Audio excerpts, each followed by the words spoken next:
Violence between the No Limit Muskegon boys and their enemies continued in Terrortown throughout 2011. On June the 3rd, Boss Blizz, real name Randall Cummings, an older figure in the No Limit community, and allegedly the father of Pharaoh from No Limit, who would have only been 7 years old at the time, would be shot multiple times, being found lying dead at 6801 South Crandon Avenue. Witnesses say that after an argument, a silver car fled the scene, with this happening just down the road from a police station, with the police themselves even hearing the gunshots. Now, popular Chicago drill documentary channel Chicago Scene 88 has suggested that the alleged shooter in this crime was KTS Rio from Pockettown, and if Chicago Scene 88's research is to be believed, No Limit would hold a near decade-long grudge against Rio for this incident. But sadly, only days after that incident, another of No Limit's enemies would end up losing their life. Hakeem Graham, a 20-year-old with suspected ties to Black Mob, was shot multiple times and killed on June the 6th, 2011. And then another suspected affiliate of Black Mob was gunned down on November the 1st, 2011 at 7:45 in the morning at the bus stop at the 2400 block of East 75th Street. 18-year-old Rayvon Martin was shot in the back of the head, execution style, as a bus approached. 2011 was a bloody year in Terrortown, but things would only escalate further in 2012 when one of the most bloody incidents in this story took place on the streets of Chicago. On February the 19th, 2012, just before 7 p.m, Lakeside members had driven through No Limit territory looking for their ops. At this point, they apparently spotted a large group of No Limit members standing outside of a liquor store on the 2500 block of East 79th Street, at the intersection with Essex Avenue. A shooter in a beige vehicle allegedly leaned out the car, opening fire at the group with an automatic weapon with an extended clip. 5 people were injured in the shooting but survived, including a 14-year-old, but 2 people would sadly lose their lives at the scene. A 53-year-old by the name of Gregory Glindsey, also known as Alamo, and a 19-year-old by the name of Jamal Harris, also known as Roc. Despite causing numerous injuries, the KTS shooters from Lakeside didn't break the spirits of the No Limit soldiers. Going forward, they would openly honor their fallen friend Roc, beginning to refer to their territory in Terrortown as Roc Block. Roc is actually the reason that you'll hear the likes of G Herbo and others frequently referring to where they're from as Roc Block, and Herbo himself would go on to honor Roc in many songs. KTS Von, heavily rumored to have been involved with the shooting, would mock Roc's death on Instagram, posting an image of Roc's headstone with a gun and pow emoji. Others affiliated with KTS would later take to social media to mock No Limit's losses and bait them to retaliate. But sadly, the violence was still just escalating from here. 6 months later, on August the 23rd, 2012, another mass shooting targeting No Limit members would leave another 8 people injured, with this incident taking place on the 7800 block of South Essex Avenue, only a block away from the previous mass shooting that claimed the lives of Roc and Alamo. According to police, 2 people opened fire from a moving car around 9:15 p.m. 8 people would be shot in this drive-by, with the news reporting victims from ages 14 to 28. A 28-year-old man was shot in the knee, a 16-year-old boy shot in the foot, another 16-year-old boy shot in the leg, a 20-year-old man shot in the leg, a 14-year-old shot in the arm, a 15-year-old shot in the neck, and a 19-year-old woman shot in the arm. The day after this shooting, Cairo from No Limit would tweet, telling the world that he was in pain. G Herbo was also one of the individuals targeted in these incidents, with Herb later opening up in interviews about being in the shooting that hit 8 people, including his 13-year-old cousin. It was kind of big. It was like 8 of us got shot. Me,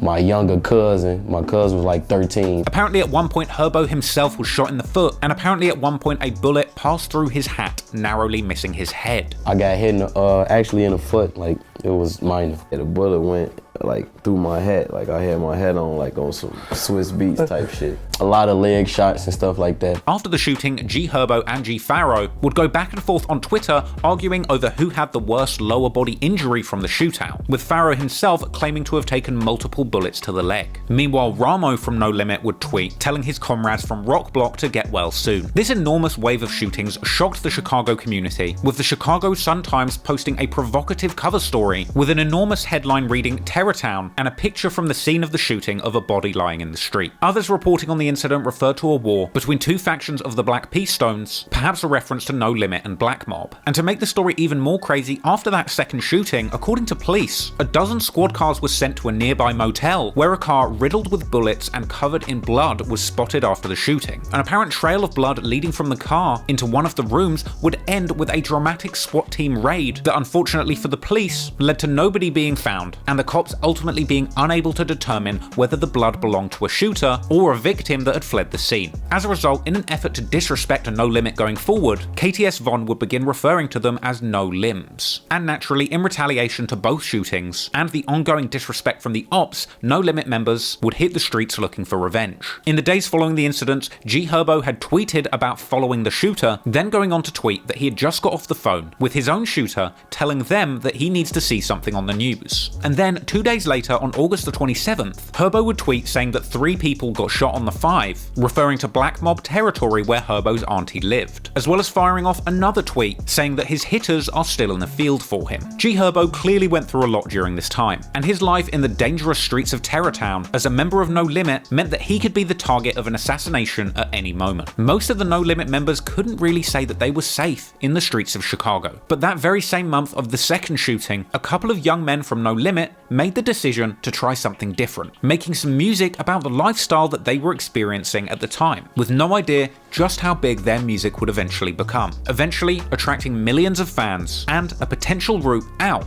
of the dangerous blocks of Terrortown.